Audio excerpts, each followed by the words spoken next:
Some openings need to be handled very aggressively, and the Pirc Defense is one of them. Well, guess what? After watching this video, just like me, you are going to get an aggressive and attacking Rakruta against this line, which you might want to use as a complete surprise weapon in the tournament practice. After e4, d6, and when white grabbed the center with d4, black plays knight to f6, a starting point of our opening, where the usual move here is knight to c3. But here comes the surprise, guys. We are going to play bishop to c4. Looks like a blunder as we are gambiting the e4 pawn. But trust me, this is exactly what white wants. Well, black has few choices, and amongst them, knight captures e4 is the main line. However, by end of this video, we are also going to look what will happen if black decline this gambit and continue with his routine Pirc moves. Okay, first thing first, what is wrong with knight captures e4? Looks very logical, and I'm sure if you have watched my earlier crazy gambit video against the Alekhine, you will easily able to find the next move. Yup, bishop takes f7. Black response is force, he has to take it. And now the point behind this sacrifice can be revealed. White will give this check, and after g6, he deliver another check which not only regain the material back, but the most important point is, yup, look at where black king is situated. So we have a clear target, and that is why our overall plan is very simple. We want to take out the queenside pieces and castle queenside, where we are going to become hell loose on the king side with h4, h5, opening up everything and get a tremendous attack. And practically speaking, this is so sound as black has to waste some time to arrange the artificial castle, and that gives all leisure to the white to build up this magnificent idea. To understand this, I like to show you my personal game against the candidate master, where my opponent continued with bishop to g7. I played bishop to e3, and after rook to f8, what else? Completing the queenside piece development with knight to c3. At this point, black is more than happy as he can able to do artificial castle with king to g8. But not to worry, as after weak castle and knight to c6, as I have described earlier, this thematic pawn roller starting with h4 can literally create some huge problems for the black camp. If the title players cannot handle such lines, imagine what happened to your opponent. Well, in this position, black has some choices, and please note that if they continue with d5, then that make this bishop absolutely bad, and in those cases, white can continue with queen to d3, queen to d2, and with the h5 onslaught, black can hardly survive in these positions. So in this game, rightly so, my opponent understands the danger, and he continued with e5, opening up the center. Okay, I continue with knight to f3, whereupon finally my opponent complete his piece development with bishop to f5, attacking my queen. So white response is force. He has to give this check, and after king to h8, what else but this can opener, h5, and I think black is already in a huge trouble. Well, my opponent thought that how about exchanging some pieces and neutralizing the white attack. So we have the massive exchanges on the d4. E takes, knight takes, bishop takes, and after bishop exchange, and when he plays queen to f6, I thought he's more than happy, as with the less pieces, white attack doesn't have a bite. But here comes the moment, guys, where just one move and white is winning. The question is, can you spot it? You are a very good player if you see the move g4, as this move confirmed the white advantage. Let's see how. My opponent took on d4, I simply recapture. And now if he continue with c5, then rook to f4 is a very strong reply. But in the game, black decided to move the bishop, which actually allow what white wants to do, namely h captures g6, bishop to g8, pawn captures h7, and after bishop to h7 and the move f4, just look at the white. He has two connected pass pawn running down the board, where this bishop is completely out of the play. And most importantly, if you look at the engine evolution, it says that white is completely rocking the show at this junction. So I think this model game illustrates what is the overall plan of the white side and how lethal this gambit can turn out for your opponent.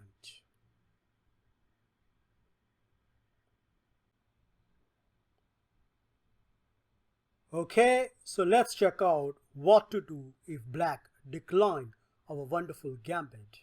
And the first move I want to consider is knight b to d7, kind of a black lion setup. And those of you who are following me regularly can easily identify what white is going to do, as we can go for the Larabok attack, starting with knight to c3, defending our e-pawn, and after e5 and knight to f3.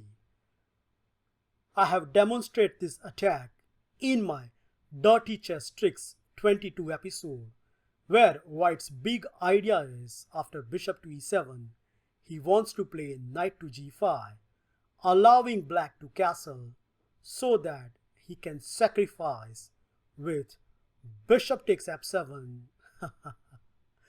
And the point is, after rook takes f7 and the move knight to e6, we get this fun position with queen to e8, knight captures c7, queen to d8, and when white take the rook in the corner, at this point, if you count the material, he has a piece plus 2 pawn advantage, and you can definitely check out this line where I have shown some very good analysis.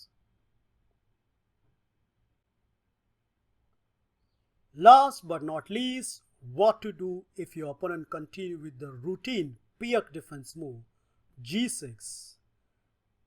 And against this, I am going to recommend you start with queen to e2. And white's big idea is, in the main line, let's say bishop to g7, knight to c3.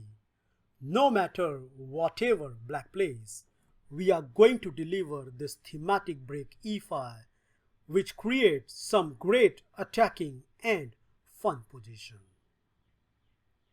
For example, if your opponent here continue with knight to c6, then we can play e5, and we have entered into the mad dog attack territory, which I have covered in my Dirty Chess Tricks 57 episode, where I have shown a wonderful line that if your opponent continue with knight captures d4, then you can actually take on f6, sacking your queen, still get a winning position. So please do check out, guys, as you are going to get fascinated by white's wonderful attack. Well, the second move I want to consider is top choice from the database, namely castle on the king side. And yup, you know the answer. e5, pawn takes e5 and pawn takes e5, where we are attacking this knight. And after knight to g4, counter-attacking the white pawn, white has a lethal reply here, namely e6, where the idea is very simple. We block the file, so we are threatening queen captures g4. So black response is forced. He has to play f5. And after this, there is a famous trap here which goes as follows. Bishop to g5, allowing knight to c6, but after knight to f3, if you look at carefully black's pieces, they are completely stuck.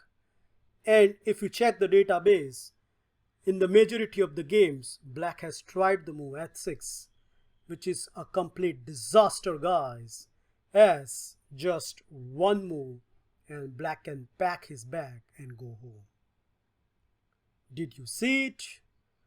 Congratulations if you find the move. Rook to d1. Queen has only one space to go, e8. But after this, knight to d5. And there is no stopping on c7. White is actually threatening knight captures c7 and trapping down the black queen, something black has to address immediately. Well, one of the high-profile game from the database continue with knight to e5, allowing for the queen escape. White continue with knight captures e5, and after knight captures e5 and the move bishop takes h6, no wonder the game finished very quickly. We have some forcing tactical moves on the board. Knight takes c4, bishop takes g7, king takes g7, queen takes c4, threatening knight captures c7. So black obliged to take on e6, thinking that I'm pinning the knight and now I'm saving everything. But one simple check demolish all black hope, as after king to g8, white just took on c7 and black thought that rook to c8 hold the ground. Well, guess what? Nope, we have knight takes e8, rook takes c3, pawn takes c3, and after rook to e8, the dust has been settled down, and one can easily say that white obtained a pawn and an exchange, which is completely winning in this endgames.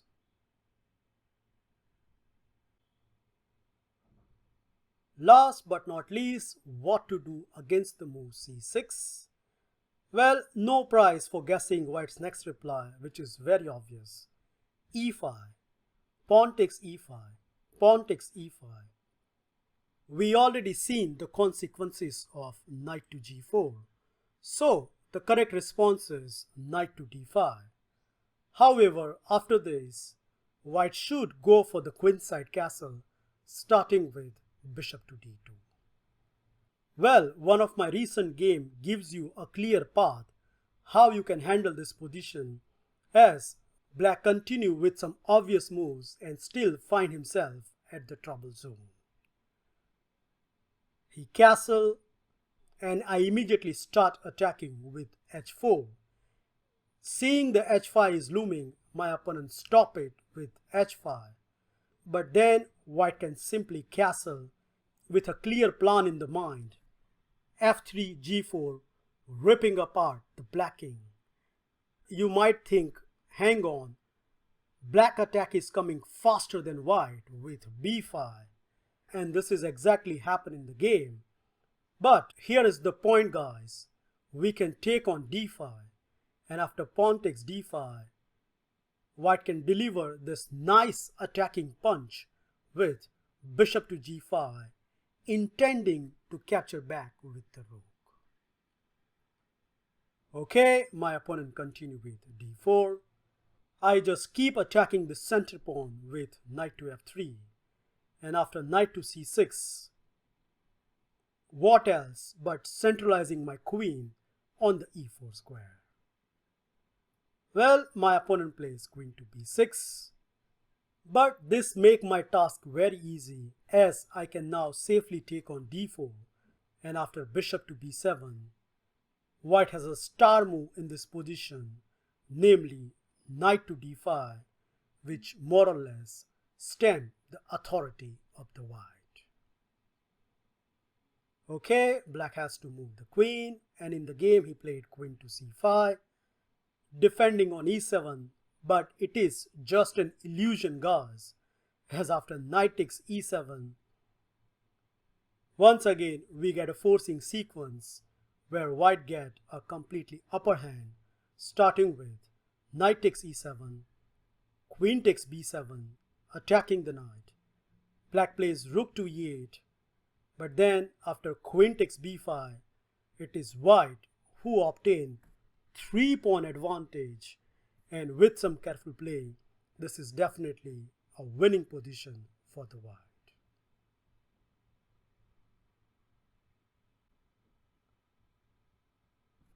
That's it, guys. I hope you really enjoy and learn this attacking and fun gambit against the Pirc defense. Remember, at this point, if your opponent take on e4, then deliver this nasty punch at the opening stage with bishop takes f7, where white regain the piece back and generate attack on the king side. And instead of this, if your opponent continue with his routine Pirc defense move g6, then after the following main line, that is queen to e2, bishop to g7 and knight to c3, it doesn't matter whatever black plays. White's overall idea is e5 with the queenside castle gives him a lot of fun and attacking position, something which we all want against the passive Pirc defense. Well, thank you for watching this video. Feel free to like, subscribe and comment, and I will see you in my next episode very soon. Bye and take care.